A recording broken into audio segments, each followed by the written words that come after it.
আসসালামু আলাইকুম এভরিওয়ান, কেমন আছেন সবাই? সবাইকে জুমা মোবারক। আজকে এই তো সকাল থেকে ব্লগটা কন্টিনিউ করতেছি, কারেন্ট নাই, তো সবাই সাথেই থাকবেন। সকাল সকাল চা হচ্ছে, চাল লিকারটা করছি।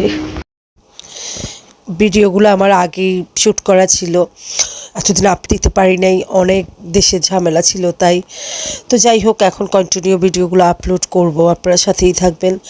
সকাল সকাল সুভামাও উঠে গেল, তো কারেন্টও চলে গিয়েছে। তো এই তো সুভামা মুখ প্রেস করে নিল, আর আমার চাটা হচ্ছে। আসলে ভয়েসটা দিতে পারতেছি না, আমিও খুব অসুস্থ, একদম গলা টলা সব ভেঙে গেছে এবং কেন জানি একটু শ্বাসকষ্টর মতো হচ্ছে, জানি না। সকাল থেকে গলাটা খুব ব্যথা করছে, কেন জানি না। এই তো আমার চা হচ্ছে। আজকে জুমার দিন, কারেন্ট নাই, সকাল থেকে গ্যাস নাই, যে পরিস্থিতি। চাটা হচ্ছে, চাটা খাবো আর আপনাদের সাথে ভিডিওটা কন্টিনিউ করব।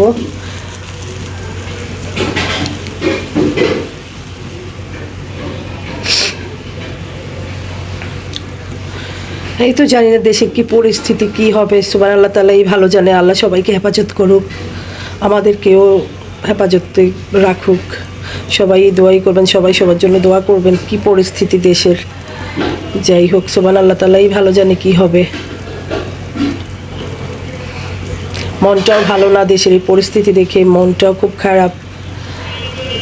এই যে ছেলের এক্সাম চলতেছে, বাট এক্সামটাও বন্ধ হয়ে গেছে, স্কুল কলেজ সবই বন্ধ। তো এই তো আছি।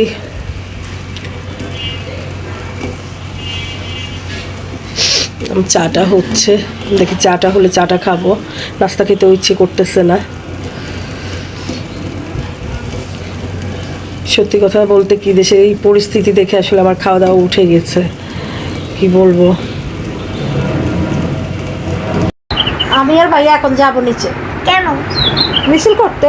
কি মিছিল? মিছিল মানে কি? মানে ওই যে পোলাপানে মিছিল করে। মানে যে লাঠি জোড়া নিয়ে যাবেন থেকে। লাঠি ছোটা নিয়ে যাব।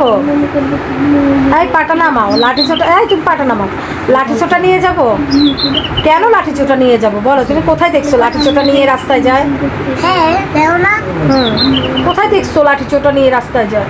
ওটা আমি টিভির মধ্যে নিউজে দেখছি। টিভির মধ্যে নিউজে দেখছো? সবাইকে ওই তো গিংগের ছাদের থেকে ফালাই দিছে। ওহো রে, আর এটা আমার ভয় লাগতেছে। তো সুবামা এসব পরিস্থিতি দেখে খুবই ভয় পেয়ে গিয়েছে, আমাকে বলতেছে, মা এসব কি হচ্ছে, কি অবস্থা, দেখো বাইরে কি অবস্থা, আমরা বেরোতে পারতেছি না কেন। তো আমারও শারীরিকভাবে আমিও খুব অসুস্থ, আমার খুবই মানে কেন জানি শ্বাসকষ্ট মতো পরে কাশি হচ্ছে, গলাটা ভেঙে যাচ্ছে, ব্যথা করতেছে। তো ডক্টর কাছেও যেতে পারতেছি না, এই অবস্থা। তার মধ্যে সুবামারও পা ব্যথা করতেছে, খুবই পা ব্যথা করতেছে ওর। এই তো 2 রাত থেকে ওকে নিয়ে বসেছিলাম, পরে ওর বাবা ওর পা ম্যাসেজ করে দিচ্ছে। এই তো বলতেছে, মা ঘুমাও, তো সাথেই থাকেন।